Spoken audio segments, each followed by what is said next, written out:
آپ سب کو بہت بہت جشن آزادی مبارک. آج ہے پاکستان کی 64th سالگرہ, مطلب آج اس کو بنے ہوئے 64 ایئرز ہو چکے ہیں اور دیکھا جا رہا ہے بہت سیلیبریشن ہو رہی ہے. کل ساری رات بہت سیلیبریشن ہوئی, بہت لوگوں نے پٹاخے پھاڑے, فائرنگ کی اور سڑکوں پہ نکلے اور موٹر بائکس تھیں بغیر سائلنسر کے. بہت شور و غول رہا ساری رات, جو کہ جس کی میں فیور میں نہیں ہوں, لیکن یہ لوگ کے اپنے اپنے طریقے ہوتے ہیں سیلیبریشنس کے, تو انہوں نے رات بھر سیلیبریشن کی. لیکن ہم لوگ کو یہ دیکھنا ہے کہ یہ تو 64 ایئرس کے ہم سیلیبریشن کر رہے ہیں, do we actually deserve it.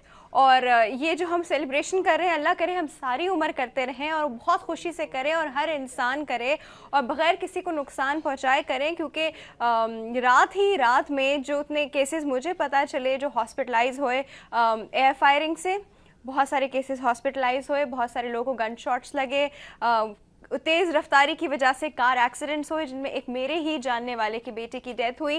مطلب یہ بڑے افسوسناک واقعہ ہیں. ہمیں خوشی کے لمحے کو اس طرح ان کو افسوسناک واقعوں میں ڈھال دیتے ہیں اور ڈیفینیٹلی ایک بہت ہی افسوسناک سچویشن تو ہے, لیکن ساتھ میں ہم لوگ کو یہ بھی دیکھنا ہے کہ جو 64 ایئرز ہیں, ان 64 ایئرز میں ہم نے کیا اچیو کیا.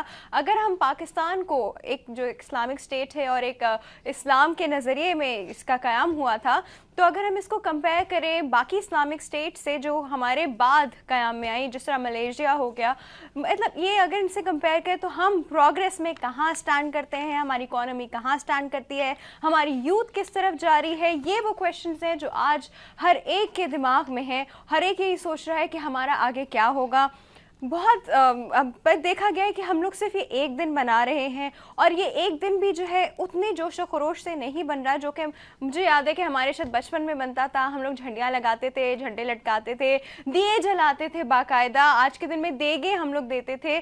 اب وہ سب چیزیں نہیں ہیں اور وہ سب کرنے کا شاید دل بھی نہیں چاہ رہا ہوتا کسی کا, کیونکہ اتنی پریشانیاں اور اتنی ہم لوگوں میں فرسٹریشنز آ چکی ہیں کہ ہم لوگ گھر جائیں پتہ ہے بجلی نہیں ہے, بجلی نہیں ہوگی تو پتہ ہے پانی نہیں ہے, مطلب اور پھر اس طرح کی چیزیں باہر نکلیں تو لائف کی گارنٹی نہیں ہے. اتنی چیزیں ہیں. دیکھیں میری بات بلون کو بھی اچھی نہیں لگی, لیکن جو ہے وہ ہے اور جو سچ ہے وہ سچ ہے. اور ہمارے ساتھ اس وقت موجود ہیں, بہت دنوں بعد ہمارے ساتھ موجود ہیں ہمارے بہت ہی سینئر گیسٹ سید امجد علی جعفری صاحب. اور ان کا میں آپ کو بہت لمبا ایک تعارف کرواؤں گی جو میں انہی سے کرواؤں گی, کیونکہ یہ بچہ مسلم لیگ کے انیشل فیو ممبرز میں سے ہیں. ان سے ہم ڈیفینیٹلی اس چیز کی بات کریں گے. اور ہمارے ساتھ موجود ہیں دانشمند سلطانہ فاروقی صاحبہ, جو کہ سینٹ لارنس گورنمنٹ کالج میں فزیکل ایجوکیشن کی ذمہ داریاں نبھا رہی ہیں. ان دونوں کو ویلکم کرتے ہیں ساتھ. السلام علیکم صاحب. وعلیکم السلام ورحمۃ اللہ وبرکاتہ. السلام علیکم میم. وعلیکم السلام رحمۃ اللہ وبرکاتہ. دیکھیں یہی تو بات ہے, یہی تو فرق ہے ہم میں اور ان لوگوں میں کہ کوئی ہمیں سلام کرے گا تو ہم وعلیکم السلام بولیں گے, لیکن آپ ان کے سلام کا جواب سنیے. سر اب مجھے بتائیے کہ سلام کا جواب یہ ہم لوگ کو بچپن سے ٹریننگ دی گئی تھی, بلکہ مجھے تو یاد ہے اس سے بھی لمبا سلام ہم لوگ کو سکھایا گیا تھا. آج کل کے بچے تو وعلیکم السلام علیکم وعلیکم مطلب اتنا ہی hi hello hi in fact howdy یہ چیزیں ہو رہی ہوتی ہیں. تو سب سے پہلے تو ہم یہ بڑے سینسٹیو ٹاپکس ہیں جن پہ ہم بات کریں گے, لیکن سب سے پہلے ہم سر سے تھوڑی سی یہ بات پوچھتے ہیں کہ سر مجھے بتائیں یہ بچہ مسلم لیگ جس کے آپ انیشل ممبر تھے, یہ کیسے قیام میں آئی؟ جب آپ ممبر بنے تو وہاں کیا ایکٹیویٹیز ہو رہی تھیں؟ اچھا, جہاں تک بچہ مسلم لیگ کا تعلق ہے, کیونکہ میرا تعلق کپورتھلا اسٹیٹ سے تھا اور کپورتھلا اسٹیٹ کی ایک چھوٹی سی ریاست تھی اور اس کے شہر کا نام بھی کپورتھلا تھا. میں اسکول میں پڑھتا تھا اس وقت 5ویں جماعت میں. تو میرے ایک کلیگ نے کہا کہ دیکھو ایک جگہ بہت اچھی باتیں سنائی جاتی ہیں, اچھا وہاں چلتے ہیں. تو وہاں گئے. یہ مسجد تھی ہماری خاندانی. اس مسجد میں یہ مجھے علم نہیں تھا کہ یہ ہمارے خاندان کی مسجد میں ہی یہ آفس ہے. وہ صاحب مجھے لے گئے, وہی مجھ سے بڑے تھے تھوڑی سی عمر میں. تو وہاں جا کے انہوں نے تعارف کرایا اور پھر بتایا. تو انہوں نے کہا کہ انہیں تو ہم جانتے ہیں کس کے یہ صاحبزادے ہیں, سب کچھ خیر. تو اس طرح سے کوئی فارم نہیں تھا, کچھ نہیں تھا. انہوں نے کہا جی آپ کو ہم نے یہ بتانا ہے کہ ہم نے کیوں یہاں پہ آپ کو بلایا ہے اور آپ نے یہ پیغام گھر گھر جا کے دینا ہے. اور بچوں کو بھی قائل کرنے ہیں اور خواتین کو بھی قائل کرنے ہیں جو کہ جلسے جلوس میں نہیں آتی. اچھا. تو بڑا مشکل کام تھا. لیکن وہاں جو صاحب ہمیں پڑھاتے تھے, پڑھانا ہی کہہ لیں, یا ان کا نام چشتی صاحب تھا, بعد پاکستان بننے کے بعد جو ہے وہ انگلستان میں ہائی کمیشن میں سیکرٹری تھے. تو وہ شروع میں ہمیں یہ باتیں بتاتے تھے کہ دیکھو سب لوگ مل کے رہتے ہیں, کسی ایک جگہ ایسا نہیں ہے کہ ہم ایک ہی سوچ کے لوگ رہتے ہوں. ڈیفینیٹلی. اور انہوں نے کہا لیکن بعض لوگ جو ہمارے ساتھ رہتے ہیں وہ ظاہرہ بہت ملنسار ہوتے ہیں, لیکن اندر سے ان کے عقائد جو ہیں وہ کچھ اور ہوتے ہیں. تو انہوں نے یہ بتایا کہ سکھر میں 1927 میں ایک مہاشا پرتاپ سنگھ صاحب ہوتے تھے, اور وہ مہاشا پرتاپ سنگھ صاحب جو تھے وہ اعلان یہ کہتے تھے کہ ہندوؤں اگر ایک گائے کو قتل کیا جائے یعنی ذبح کیا جائے تو تم کراچی سے لے کے مکے تک تمام مسلمانوں کو ختم کر سکتے ہو. یہ ان کی تلقین تھی. ظاہرہ بہت اچھی طرح سے وہ ملتے تھے, سب کچھ بہت اچھا تھا.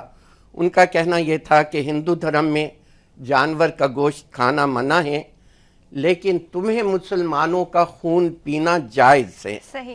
یہی تو وہ چیز ہے جو ہم کہتے ہیں جو ٹو نیشن تھیوری, ساتھ رہتے ہوئے بھی ایک ساتھ نہیں تھے.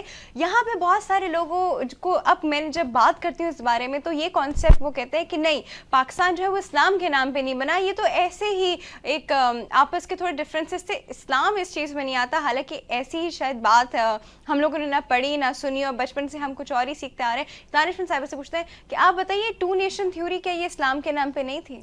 اسلام کے نام پر تھی. میں آپ کو یہ بتاتی چلوں کہ ہندوستان میں یعنی بر صغیر کے اندر جس وقت حکم ہوتا ہے حضرت خواجہ معین الدین چشتی اجمیر شریف رحمۃ اللہ علیہ کو کہ آپ حضور صلی اللہ علیہ وسلم کی بشارت سے ہوتا ہے حکم کہ آپ بر صغیر تشریف لے جائیں. تو ہندوستان میں اس زمانے میں تمام ہندو تھے. آپ نے وہاں پر جب پہلا مسلمان کیا یعنی پہلے ایک شخص کو کلمہ پڑھایا, وہیں سے ٹو نیشن سٹارٹ ہو گئی. صحیح. تو آج آپ دیکھتے ہیں کہ اولیاء اکرام کا جو صوفیہ اکرام کا رول ہے بر صغیر میں اسلام پھیلانے کا, اس میں چاہے حضرت بابا فرید مسعود شکرگنج ہو, حضرت خواجہ نظام الدین اولیاء, یعنی یہ ولیوں کے میں بات کر رہی ہوں. تو آپ یہ دیکھیے کہ ٹو نیشن تھیوری بعد میں جا کے امپروو ہوتی ہے سر سید احمد خان کے پاس, کہ ٹو نیشن کیوں, وہیں سے جب کلمہ پڑھایا گیا تو ہم دو قومیں ہونے لگے. تو یہ حکم ہوتا ہے رسول اللہ کی جانب سے. اور ٹو نیشن تھیوری جہاں تک ہماری آئیڈیالوجی آف پاکستان ہے تو ٹو نیشن تھیوری کی بنیاد ہی وہی ہے کہ ہم ایک ایسا ملک وجود میں لائیں گے جس میں قرآن و سنت کی روشنی میں آئین مرتب کریں گے. تو بغیر ٹو نیشن تھیوری کے پاکستان وجود میں نہیں آیا, کیونکہ مسلمان بنے ہیں, اس کو بنایا گیا, کلمہ پڑھایا گیا, تو وہیں سے فیل کرایا گیا کہ وہ ڈیفرنٹ ہے. یہ اس لیے کہ ہندوستان میں پہلے تو ظاہر ہے پہلے تو اسلام ہی 1400 سال پہلے آیا, تو پھر اسلام پھیلا, چاہے ایران ہو, افغانستان ہو, مختلف ممالک میں پھیلتے پھیلتے بر صغیر میں پہنچا.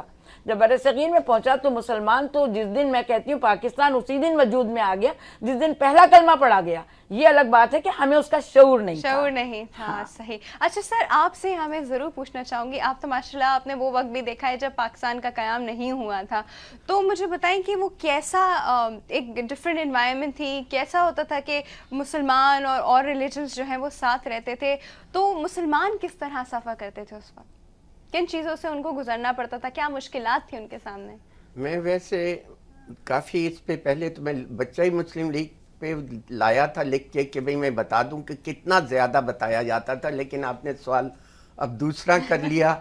تو اس کا جواب یہ ہے کہ پانی الگ ہوتے تھے, ہندوؤں کے پانی الگ ہوتے تھے, مسلمانوں کے لیے پانی الگ ہوتے تھے, اسکولوں میں بھی.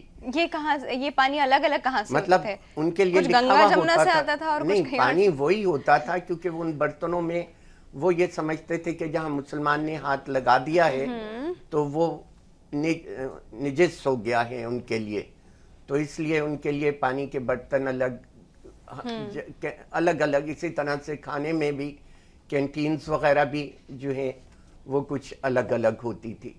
لیکن جہاں تک ملنے کا تعلق ہے, ہم بڑے پیار سے ملتے جلتے تھے, لیکن ایک بار مجھے یاد ہے کہ میں ایک اپنے ہندو دوست کے گھر گیا تو اس کی ماں نے دور سے چیخنا شروع کر دیا کہ تم کس سے لے آئے ہو, گھر صاف کرنا پڑے گا, یہ وہ. میرا خیال ہے اس بچے کو شاید یہ نہیں پتا تھا کہ بھئی انسان برابر ہوتے ہیں اور مذہب انہیں الگ الگ کر دیتا ہے.